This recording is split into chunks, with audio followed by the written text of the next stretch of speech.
3 days ago, you were pulling an all-nighter for a midterm. Today, you're standing in a cold room under fluorescent lights, staring at a body on a steel table. The sheet is white. The hole in his forehead is small, smaller than you expected. You always thought violence would look dramatic. It doesn't. It looks clean, precise, final. You're 18 years old, and outside this room, men with guns are calling you boss. Level 1. The inheritance. You don't cry, not because you're strong, because nothing has caught up yet. The drive home is silent. 3 black cars, 6 men who never blink. You watch the city pass through tinted windows and realize you've never actually seen it before, not like this, not as someone who owns pieces of it. Historically, criminal organizations have always operated on bloodline succession. The Gambino family, the Ndrangheta clans of Calabria, the Gulf Cartel, all passed power through family first, not because family is most qualified, because family is hardest to turn. Your father understood this. You didn't know that yet. You knew the man who made Sunday breakfast, who fell asleep during movies, who asked about your grades and meant it. You knew that man completely. What you didn't know was the other one. The restaurants were real. The shipping company was real. The properties, the import licenses, the charitable foundations, all real. Just not the whole story. It's never the whole story. Level 2. The message. Outside the house, a man you've never seen hands you a phone. No introduction, no explanation, just a look that says, "Watch this." Your father appears on screen, sitting at his desk, same posture he always had, hands folded, completely calm, like a man who had already made peace with what was coming. If you're watching this, then I didn't make it out. He doesn't apologize. He doesn't explain everything. He just tells you the shape of it, what he built, how deep it goes, how many people depend on it continuing, was meticulous. And then the part that changes everything. You have 72 hours. Prove you belong in that chair, or someone else will sit in it. He pauses, just long enough. And son, they won't ask you to leave. The screen goes black. You sit there, holding a dead man's phone, in a house that was never just a house. 72 hours, starting now. Level 3. The room. The first meeting is that same night, a warehouse 40 minutes outside the city. Concrete floors, single bulbs hanging from iron chains, the kind of place that doesn't exist on any map. 30 men, maybe more in the shadows, all older, all carrying something heavy behind their eyes.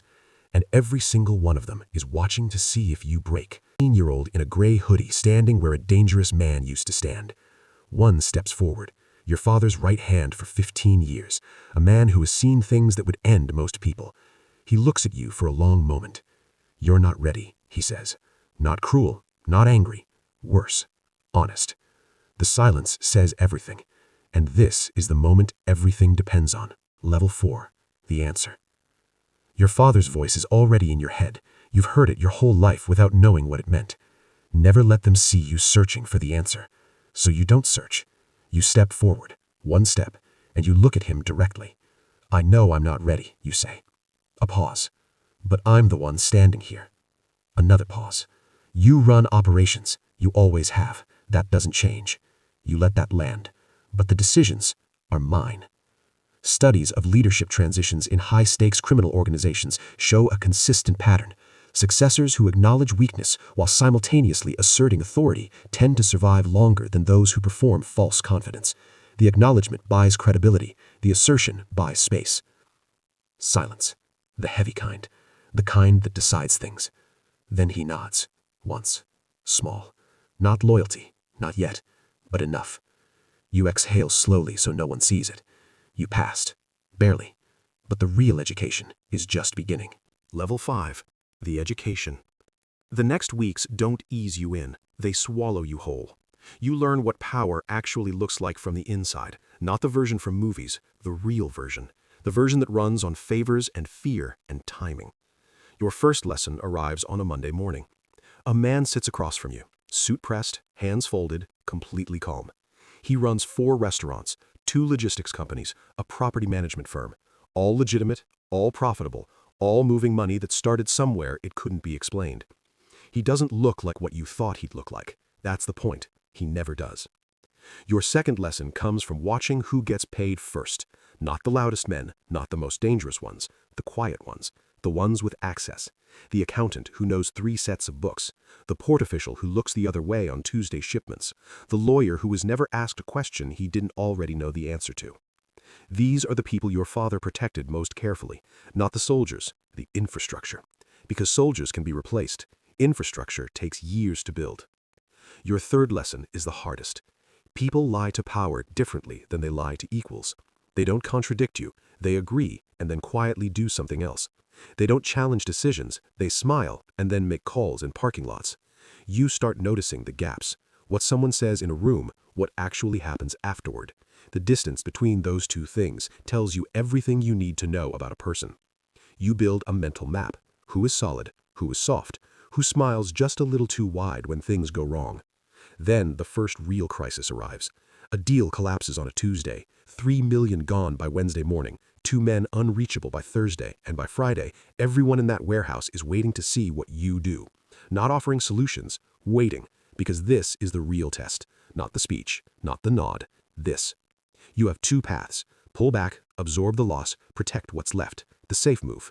The move that keeps you alive but signals something you can never take back, that when things collapse, you collapse with them. Or you move forward, aggressive, decisive. The move that costs more now but buys something no money can buy directly, certainty. The certainty in every room that you are not managing this, you are leading it.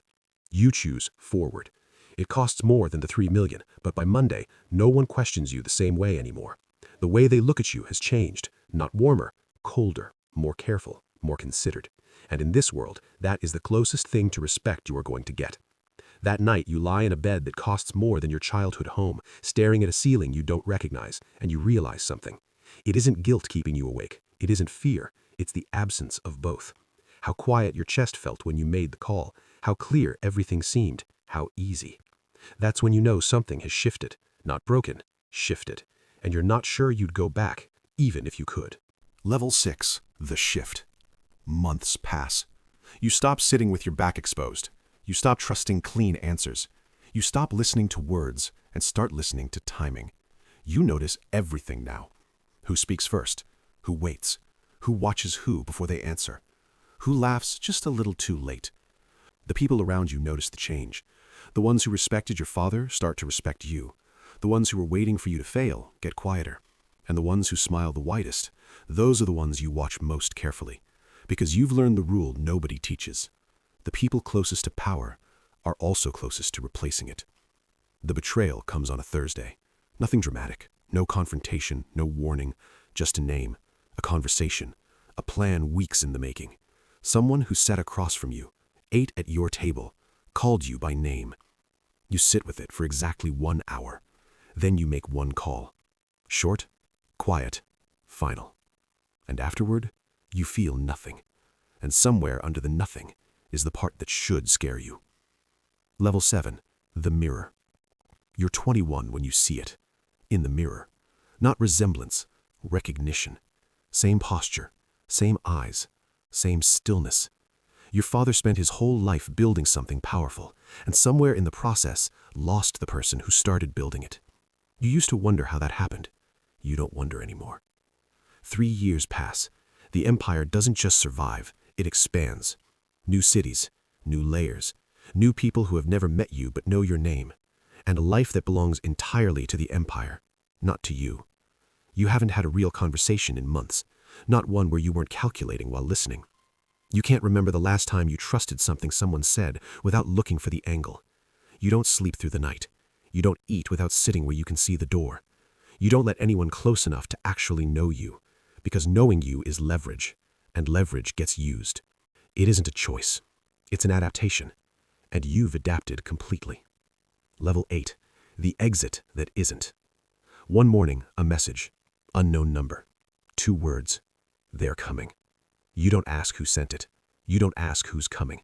You already know both answers. You have 40 minutes, maybe less. You move without panic, without hesitation. This moment was always coming. You built for it without knowing you were building for it.